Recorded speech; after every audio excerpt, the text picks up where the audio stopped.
നമസ്കാരം. Automated teller മെഷീനുകൾ, അതായത് ATMകൾ ബാങ്കിങ് ഇടപാടുകൾ വളരെ എളുപ്പമാക്കുകയായിരുന്നു. പക്ഷേ ബാങ്കുകളിൽ പോകാതെ തന്നെ പണം കൈകാര്യം ചെയ്യാൻ സഹായിക്കുന്ന ഈ സംവിധാനങ്ങൾ പലപ്പോഴും അധിക ചിലവുകൾക്ക് കാരണമാകാറുണ്ട്. ഇപ്പോൾ UPI സേവനമൊക്കെ ഉള്ളതുകൊണ്ട് തന്നെ വലിയ രീതിയിൽ ഇതിനെ ആശ്രയിക്കാറില്ല. എങ്കിലും അത്യാവശ്യം നമുക്ക് പണം കൈക്കലാക്കണമെങ്കിൽ ATM തന്നെ വേണ്ടിവരും.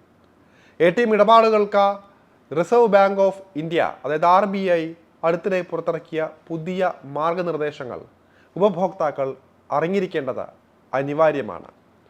പുതിയ നിയമങ്ങൾ അനുസരിച്ച് ഓരോ മാസവും സൗജന്യമായി നടത്താവുന്ന ATM ഇടപാടുകളുടെ എണ്ണം നിങ്ങളുടെ നഗരമനുസരിച്ച് വ്യത്യാസപ്പെട്ടിരിക്കും. മെട്രോ നഗരങ്ങളിലാണെങ്കിൽ, അതായത് ഡൽഹി, മുംബൈ, ചെന്നൈ, കൊൽക്കത്ത, ഹൈദരാബാദ്, ബംഗളൂരു എന്നിവിടങ്ങളിലാണെങ്കിൽ അവിടെ താമസിക്കുന്നവർക്ക് പ്രതിമാസം 3 സൗജന്യ ഇടപാടുകൾ മാത്രമേ അനുവദിക്കുകയുള്ളൂ. ഇതിൽ പണം പിൻവലിക്കൽ, ബാലൻസ് പരിശോധന, മറ്റ് സാമ്പത്തികേതര ഇടപാടുകൾ എന്നിവ ഉൾപ്പെടുന്നതാണ്. നിങ്ങളൊന്ന് ബാലൻസ് ചെക്ക് ചെയ്യാൻ വേണ്ടി മാത്രമായിട്ട് ATMയിൽ കയറുകയാണെങ്കിൽ പോലും അത് ഈ 3 സൗജന്യ ട്രാൻസാക്ഷനിൽ ഉൾപ്പെടുമെന്ന കാര്യം ഓർക്കേണ്ടതുണ്ട്. ഇനി മെട്രോ ഇതര നഗരങ്ങളിൽ നോക്കുക. ഈ നഗരങ്ങൾക്ക് പുറത്തുള്ളവർക്ക് പ്രതിമാസം 5 സൗജന്യ ഇടപാടുകൾ വരെ നടത്താവുന്നതാണ്. ഈ പരിധി കഴിഞ്ഞാൽ ഓരോ അധിക ഇടപാടിനും ബാങ്കുകൾക്ക് നിരക്ക് ഈടാക്കാൻ അധികാരമുണ്ട്. സൗജന്യ ഇടപാടുകളുടെ പരിധി കഴിഞ്ഞാൽ ബാങ്കുകൾ ഈടാക്കുന്ന ചാർജുകൾ പലർക്കും അറിയായിരിക്കും, പലർക്കും അറിയില്ലായിരിക്കും. ഇതിനും സാമ്പത്തിക ഇടപാടുകൾക്ക് എത്രയാണ് ചിലവ് വരുന്നതെന്ന് നോക്കാം. പണം പിൻവലിക്കുന്നത് പോലെയുള്ള സാമ്പത്തിക ഇടപാടുകൾക്ക് ഓരോ ഇടപാടിനും 23 രൂപ വരെ, അതായത് GST ഉൾപ്പെടെയാണിത്, ഈടാക്കുന്നതാണ്.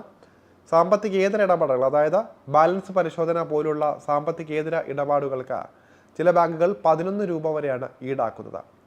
ഈ നിരക്കുകൾ ഓരോ ബാങ്കിൻ്റെയും നയങ്ങൾ അനുസരിച്ച് വ്യത്യാസപ്പെട്ടിരിക്കാം. ATM ഉപയോഗ പരിധികൾക്ക് പുറമെ വലിയ തുകകളുടെ ഇടപാടുകൾക്കും പുതിയ നിയമങ്ങൾ സർക്കാർ കൊണ്ടുവന്നിട്ടുണ്ട്. ഒരു സാമ്പത്തിക വർഷത്തിൽ 20 ലക്ഷം രൂപയോ അതിൽ കൂടുതലോ വരുന്ന പണ നിക്ഷേപമോ പിൻവലിക്കലോ പാൻ, ആധാർ നമ്പറുകൾ ഉപയോഗിച്ച് റിപ്പോർട്ട് ചെയ്യേണ്ടതുണ്ട്. കള്ളപ്പണം തടയുന്നതിനും സാമ്പത്തിക സുതാര്യത ഉറപ്പാക്കുന്നതിനും വേണ്ടിയിട്ടാണ് ഈ നടപടി സ്വീകരിച്ചിരിക്കുന്നത്. അനാവശ്യമായ ചാർജുകൾ ഒഴിവാക്കാൻ ചില കാര്യങ്ങൾ നിങ്ങൾക്ക് സ്വീകരിക്കേണ്ടതുണ്ട്. നിങ്ങളുടെ ബാങ്കിൻ്റെ ATM ഉപയോഗിക്കുക. നിങ്ങളുടെ അക്കൗണ്ടുള്ള ബാങ്കിൻ്റെ ATM തന്നെ ഉപയോഗിക്കാൻ പ്രത്യേകം ശ്രദ്ധിക്കുക. കാരണം അവ കൂടുതൽ സൗജന്യ ഇടപാടുകൾ നൽകാറുണ്ട്. മൊബൈൽ ഇൻ്റർനെറ്റ് ബാങ്കിങ് ഉപയോഗിക്കുന്നത് നല്ലതാണ്. ബാലൻസ് പരിശോധിക്കുന്നത് പോലെയുള്ള ചെറിയ കാര്യങ്ങൾക്ക് ATM ആശ്രയിക്കുന്നതാണ് പഴയ ആളുകൾ ചെയ്തുകൊണ്ടിരിക്കുന്നത്. എന്നാൽ അതിന് പകരമായിട്ട് മൊബൈലിൽ തന്നെ ഇപ്പോൾ ബാലൻസ് അറിയാനുള്ള സൗകര്യങ്ങൾ ഒരുപാടുണ്ട്. മൊബൈൽ അല്ലെങ്കിൽ ഇൻ്റർനെറ്റ് ബാങ്കിങ് സേവനങ്ങളും ഉപയോഗിക്കാവുന്നതാണ് നിങ്ങൾക്ക്. ഇടപാടുകൾ ശ്രദ്ധിക്കേണ്ടതും അനിവാര്യമാണ്. ഓരോ മാസവും നിങ്ങൾ എത്ര തവണ ATM ഉപയോഗിക്കുന്നുവെന്ന് ശ്രദ്ധിക്കേണ്ടതുണ്ട്. അനാവശ്യമായ ചാർജുകൾ ഒഴിവാക്കാൻ ഇതുവഴി സാധിക്കുന്നതാണ്.